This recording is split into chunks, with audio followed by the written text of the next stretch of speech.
ఈరోజు May Day 139వ May Day. ఈరోజు అసలు మేడే చేసుకోవడానికి కారణం ఏంటంటే, ఆనాడు ఇప్పటివరకు రాంబాబు అని చెప్పినట్టు 12 గంటలు 16 గంటల పని ఉంటే దాన్ని కార్మికులు స్వాతంత్రం రాకముందు 1886లో అమెరికా చికాగోలో పోరాడి దాన్ని 8 గంటల పని దినాన్ని తీసుకురావడం జరిగింది. అంటే ఈ మేడే రోజు మనం సాధించిన కార్మికులు సాధించిన హక్కులు, సాధించబోయే హక్కుల గురించి చర్చించడానికే ఈ మేడే. 1920లో మనకు ట్రేడ్ యూనియన్స్ అనేది స్థాపించుకోగలిగినాం. 1920 1923లో మద్రాసులో మొట్టమొదటి మేడే చేయడం జరిగింది. అప్పటి నుంచి ఈ మేడే అనేది కార్మిక దినోత్సవం యావత్ ప్రపంచంలో చేసుకుంటున్నారు.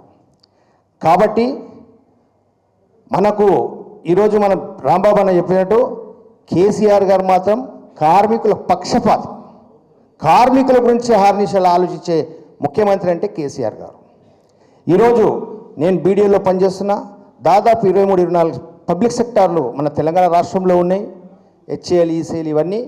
అందులో అన్నిట్లో కూడా మేము ఎన్నో బాధలు పడుతున్నాం. ఇవాళ ప్రైవేటైజేషన్, గ్లోబలైజేషన్ అని, ఫిక్స్డ్ టర్మ్ ఎంప్లాయ్మెంట్ అని అన్నీ చాలా విధాలుగా లేని చట్టాలు తీసుకొచ్చి యూనియన్లు లేకుండా ఇవాళ 44 కోళ్లను 29గా కుదించి దాన్ని 4 కోళ్ళ కుదించిన తర్వాత అంటే ఒక యూనియన్కు స్వాతంత్రం లేకుండా, ఇండిపెండెన్స్ లేకుండా చేయడానికి ఇవాళ కేంద్ర ప్రభుత్వం, బీజేపీ ప్రభుత్వం అనేది వాళ్ళు చేసే పద్ధతులు అట్లున్నాయి.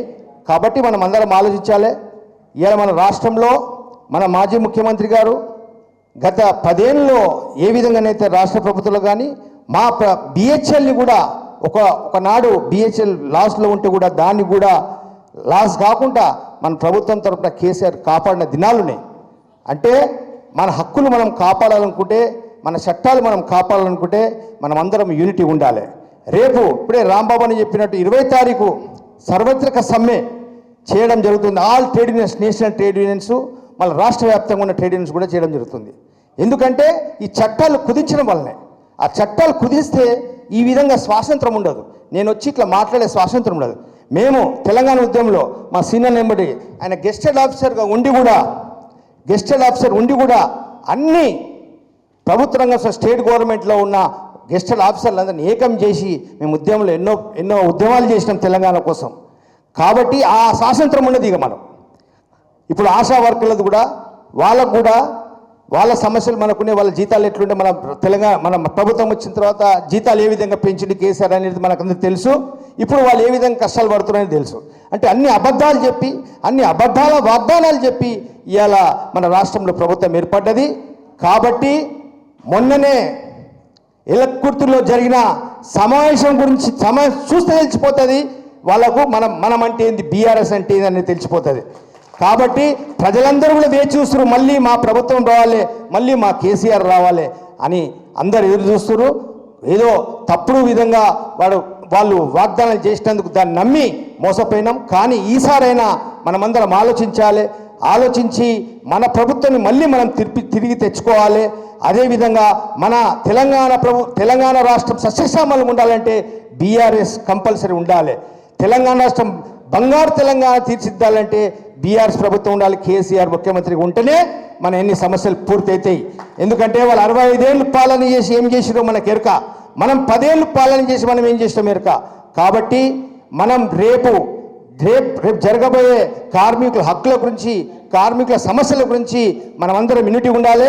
బీఆర్టీయూ తరఫున మేము మా బీడీఏలు, హెచ్ఏలు, ఈసీఎల్, బిహెచ్ఎల్, ఓడిఎఫ్ అన్ని పబ్లిక్ సెక్టార్స్ ఎల్లప్పుడూ మద్దతు ఇస్తుంది.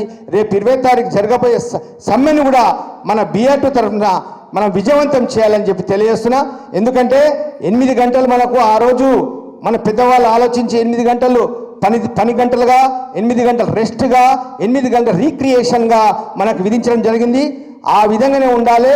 వాళ్ళు ఇప్పుడు దాన్ని మనం ఈ ట్రేడ్ యూనియన్స్, సిపిఎస్2, central public sector trade unions ఏం కోరుతున్నాయంటే, ఇప్పుడు 8 గంటలు 6 రోజులు చేస్తే 48 గంటలు ఉంది. దాన్ని 35 గంటలు చేసి 5 రోజులు పని దినాలు చేయాలని చెప్పేసి డిమాండ్ ఉంది.